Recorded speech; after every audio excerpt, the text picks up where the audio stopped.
Today we're looking at the Exway Flex Paragon. I've had a prototype for several months now, and the majority of this video was filmed a couple of months ago. The Paragon is the most powerful and the longest range board in the Exway Flex series, but its main selling points are the slew of unique features that you won't find on other boards. It is undeniably innovative and for the most part, a very good looking product. But there are quite a few things about this board that, let's just say, weren't made for someone like me, and I hope this video will help you decide if this board would be right for you. I'll first talk about the three features that I think stand out the most, which are the highly configurable ambient lights, the new Rexis remote, and the quick swap battery. Then we'll quickly go over the specs and wrap up with who I think this board is for and not for. To my knowledge, the limited edition Exway Wave NASA was the first production e-skate to have an ambient light strip that goes around the entire edge of the deck. Since then, several other brands have done the same, but none of them, including the Wave NASA, have lights that are anywhere near as sophisticated as the ones on the Flex Paragon. Unlike the Wave NASA, the Paragon's lights have adjustable brightness and you can choose from 24 different colors. You can even set the brightness for daytime use and schedule a different brightness for nighttime. There are 7 different ride effects to choose from and a bunch of effects for events like startup, shutdown, braking, etc. In addition to the light strip around the deck, there are also lights on the battery enclosure and the hilt of the remote. While the lights and effects look awesome, I normally leave them turned off or set them to be as discreet as possible since I don't like attracting attention to myself. I tried making the lights as subtle as on the Wave NASA, but I couldn't quite replicate that black light effect. When I do have the lights on to be more visible in traffic, I normally set the color to amber to not stick out like a sore thumb. But of course, it's fun to switch things up once in a while. The Flex Paragon is Exway's first board to ship with their new Rexis remote. While all of Exway's previous remotes had just a single button, the new remote has 3 buttons if you include the trigger, and the display is a touch display, so that's sort of a button as well. There's now a physical toggle for forward and reverse, conveniently placed right behind the throttle wheel, similar to Hobby Wing's original e-skate remote. As mentioned earlier, there's a status light on the hilt, sort of an odd place to put it because it's covered by my palm half the time. The color display has this sci-fi looking interface. I think the rainbow's a bit much, but otherwise, I guess it's pretty cool. By default, the center of the interface shows your current speed. Double tapping it changes that to your power usage. I wish they would show both numbers at the same time, but it's one or the other. Swiping on the display brings up shortcuts to items from the system menu. Just remember to swipe slowly or the swipe may not register. The main function of the trigger button is somewhat similar to Boosted's Deadman switch, but also not really. The easiest way to describe it is that it brings the remote out of standby, which Exway calls Gear N. When the remote is in Gear N, the throttle is disabled, like neutral on a car. Gear N is set to activate by itself when you've been at a full stop with no activity for 1 second, 5 seconds, or 20 seconds. To exit Gear N and start riding again, you just click the trigger once. You can hold it down like with Boosted if that's what you're used to, but it's not necessary. Personally, I prefer leaving Gear N turned off because at an intersection when a red light turns green, I would very often forget that I'm supposed to hit the trigger before I can accelerate. If this were my only board, I don't think I would have this issue, but I do ride other boards as well and they don't have this feature. Another reason I prefer having Gear N turned off is that there's a pulsing ambient light effect on the board whenever Gear N is active. Even if you have ambient lights turned off, this pulsing light still activates if Gear N is turned on. So personally, I just don't use Gear N at all, especially since the board has a parking feature that's very similar. Exway calls this Gear P. Unlike Gear N, which activates automatically, Gear P is activated manually. The throttle becomes disabled and the brakes remain engaged while Gear P is active. Just like Gear N, you exit Gear P by clicking the trigger. One of the most prominent features on the Flex Paragon is the turn signals. To activate a turn signal, you tilt the remote to the left or the right and double-click the trigger. Tilting left activates the left signal and right activates the right. It's interesting for sure and presented in a very attractive way, but I gotta say, it's another feature that I found myself not using.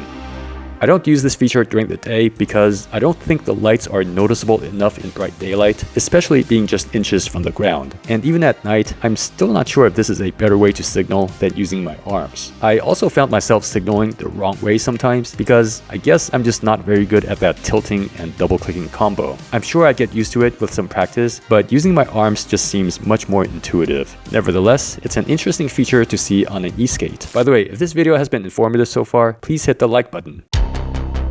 The final feature I want to mention before moving on to the specs is the quick swap battery. The swap can be done in less than half a minute and doesn't require any tools. I'm told that the battery on the production model will be about 500 watt-hours and made up of Samsung 50S cells. The battery on my prototype unit is about 400 watt-hours and made of Molicel P42A cells. Either way, for most of my rides on this board, I estimate that I get around 40 or more kilometers of range, which is a lot for a street board on urethane wheels. Of course, many things affect range and your mileage may vary.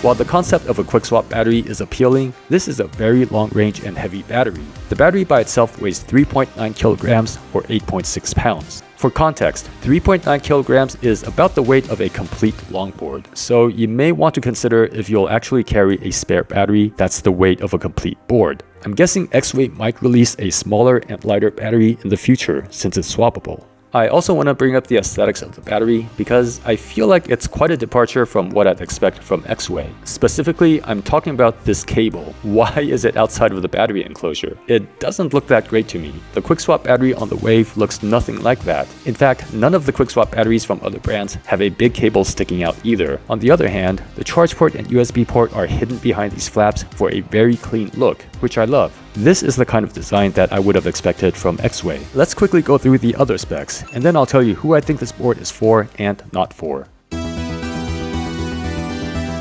The motors are Hobbywing 4240s. These are the same motors as the ones on the OG Atlas and the Flex Pro, but there's more power going to them because of the higher power 14S 50A ESC. With the stock configuration, the top speed is 52 km per hour or 32 miles per hour according to Exway. Please ride responsibly and wear the appropriate gear. The board ships with a 200-watt GAN charger, which should recharge the board from empty to full in about 3 hours. If you get the dual charge adapter from Exway, you can use 2 of the standard chargers simultaneously to recharge twice as fast. The trucks are the same 8-inch 45-degree twist trucks as on the previous Flex models. The wheels are high rebound 90 by 64mm, same as the Flex Pro, I think. The overall length is 972mm, just marginally longer than the other Flex models. For the deck construction, I would assume it's similar to the one on the Flex Pro, with the major difference being the ambient light strip sealed in translucent polyurethane. The concave to me feels similar to the Flex Pro, not too subtle, but not too aggressive either. The wheel flares are there, but very subtle. The deck does flex, but not a whole lot while you're riding. For a powerful board like this, that's probably a good thing. And now the one specification that has the greatest influence on how much I would actually use this board.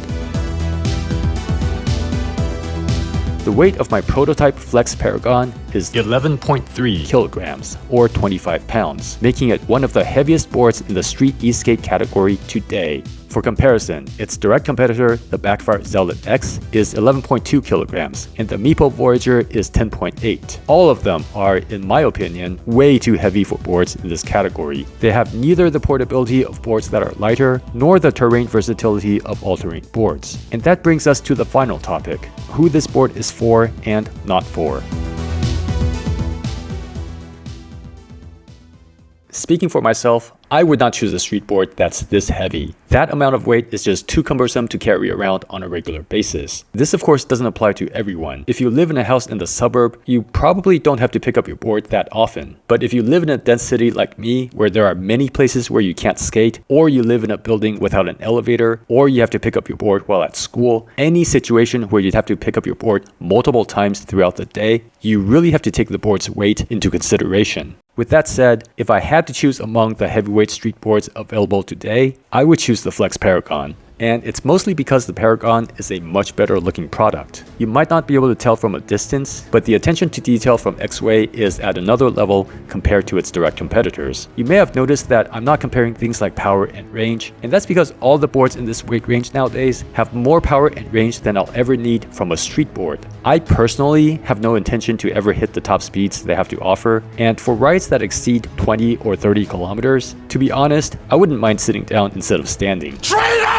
I also appreciate that a lot of creativity went into the Flex Paragon. Aside from the major features I mentioned, there are little things like the ports for installing fenders, the slot machine belts, the translucent bumpers, the accessory mount on the remote, etc. I myself might not be a fan of some of the features implemented, but at least this board moves the e-skate industry forward.